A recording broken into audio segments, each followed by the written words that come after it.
Why I cannot drag and drop those clips there onto the timeline? There is something else on the timeline already here, but I cannot drag and drop these. So what's the problem? By the way, I'm here on the edit tab. Click on this V1 and that A1. V1, now it has a red line around it.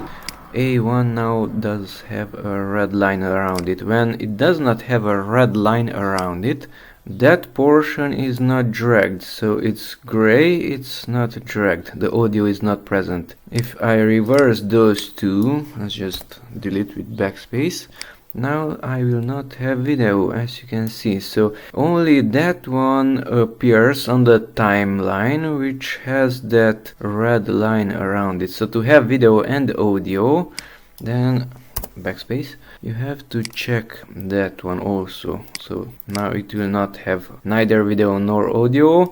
Now it will have just video. Now it will have both video and audio when I drag the clip on the timeline. Voila.